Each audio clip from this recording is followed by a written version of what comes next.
Brighton versus Tottenham in the Premier League, game week 5, big game for both teams. Tottenham looking to continue their fine form. Brighton mixed bag this season. Performances are there, not the results. They'll be looking for a big result, and Fabian Hurts and Brighton always seem to be able to find it. But in today's video you can find stats, head-to-head kind of insights and stuff like that.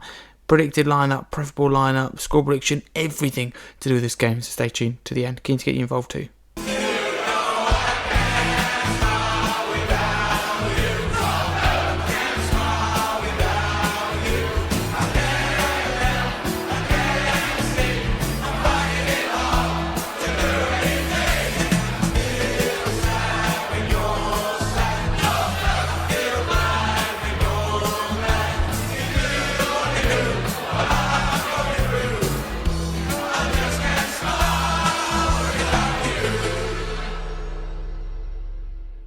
If you're new to the channel, please like and subscribe. Let's get straight into it then. And we start with some kind of insights and stats. It's always a good place to start. So top scorers for both teams this season in the Premier League. So Brighton is Karam Matoma, and for Tottenham is Richarlison actually.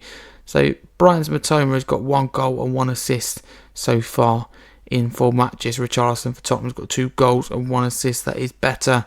Expected goals, Matoma 0.67. It's quite good for a winger. Richarlison 0.88 across those 2 goals and 1 assist as well.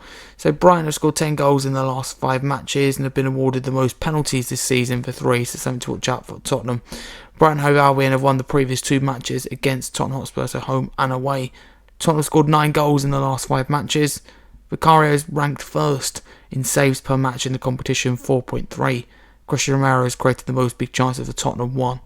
So Saturday, 20th September game, 3 PM UK time kickoff, not on television. Premier League round 5, so game week 5 at the American Express Stadium. So it's at the Brighton Stadium, the Amex. Chris Kavanagh is your referee as well for this one. But in terms of team news for Brighton, the unavailable players, Gomez is a doubt with illness. Weaver's a doubt with knee injury. De Kruber should be out with knee injury. Webster should be out with a knee injury. Hinchelwood should be out with an ankle injury. March should be out with a knee injury. And for Tottenham, Dekai is out with foot injury. Dragusin ligament injury. Kulusevski knee injury. Madison ligament injury. Basuma not, because doubt back in training. Solanke is an ankle injury. So both teams racking up their fair share of kind of absentees, let's be fair to say. But in the Premier League, where they both stand, Tottenham are third with 9 points from 4 games and a positive 7 goal difference. Brighton are 13th, 4 points on the board after 4 games and a negative 2 score difference. Before I get on to the game, I want to talk about Brighton a little bit. So head-to-head stats then. Tottenham won 12, Brighton have won 6, just 1 ending a draw. And I said Brighton did win the last 2 matches. It's 4-1.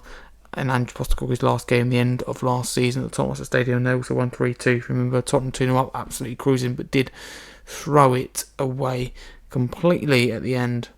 So that was one we don't want to remember. But with Brighton, Tottenham's opponents are opponents in this game. Brighton, I think the performances have been there. I think when I say mixed bag, yes, in terms of results, they really have. They got and put a really good win against Man City, but apart from that, there's no other win in those 4 games. So Brighton's a case of, for me, they play well, they're in games and deserve a lot more. For me, with Brighton, it's about turning those performances into results. I think they can't seem to kill games, can't seem to get that second goal. I think Fulham, they dominated that game 1-0 all game, couldn't get the second, were punished and conceded late at 1-0. People say 2-0 is a dangerous scoreline to be winning by. Well, absolutely so is 1, and it's even worse, as logic would suggest. But Welbeck hasn't, for me, been at the races, and no surprise considering his age, but they've expected a lot from him and rely a lot on him. They rely too much to me on experience, Brighton. I like experience, but Milner and Welbeck are not players you want in your lineup every week, and they become over-reliant rather than just using the experience in the dressing room. But Welbeck is struggling, so Brighton aren't scoring goals, and it's putting a lot of pressure on their defence. And I think individual errors are coming, like Dunk, Van Hecke. So if Brighton cut out the individual errors, they start taking their chances and being more clinical, then all of a sudden they do get results, because they have been in games, that Bournemouth game, they were in it till the end, and that's the thing. And so I think it's positive times for Brighton, but I think, Roberto De Zerbi coming, got them in Europe, so there's high pressure on Fabian Hurts, but I would remind Brighton fans and other fans of any club that jump on him and just say, look, he's a very young manager, only 8 months of managerial experience before joining Brighton. So I think Brighton will be competitive. Always seem to pluck out a result. Not much, but a little bit of pressure going into Fabian Hurtzler. I think Tottenham go into this game as favourites, but Hurtzler will be knowing, look, I need a little bit of a result in this. But my lineup on screen, this is my preferable lineup. So Vicario in goal, back line of Spence, right back, because going up one-on-one against Matoma, I think he's one of the best wingers in the Premier League. For me, Brighton's best player, and Spence is one of the best at 1v1 defending, so he has to play right back, which means Doggy comes in left back and Porro gets a much needed rest of Van and Romero as the two amazing centre backs. Midfield, I think, is completely up for debate. I've gone with Paulinho, Sarr and Bentancur to keep it the same. Paulinho, Sarr and Bergvall, to keep it the same. Kudus on the right, Simmons on the left. And one thing I have changed is to go with Coleman Wani from the start for me. Richarlison didn't offer enough in the last game. Wani's come on, he's 100% fit. I think he only can play an hour if he does start, no more than that. But that's what my team will be. In terms of predicted lineup, what I think we will see, I do think Frank will probably go with Spence and...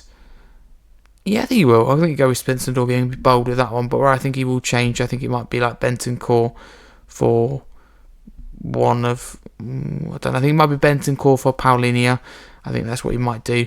And I think he'll start probably Richarlison down the middle. There's a couple of changes I think he will make in terms of... that predicted. But it's always hard to predict Frank different kind of plan each game, which is always makes it interesting, keeps us guessing, I suppose, as content creators. But thank you very much for watching this. I will end now with my score prediction. I think Brighton, I spoke to a lot of Brighton fans on the channel and kind of off air, and fans that I know, and a lot of them seem to be able to take the draw and not feeling too confident, which is really interesting to see. Some people have this false narrative that Brighton started well, they beat City, etc, etc, but Brighton fans are not happy, let me tell you that. But I can go with 2-2. I think there's goals in it. Brighton and always seem to get a result or avoid a negative result when there's a little bit of pressure.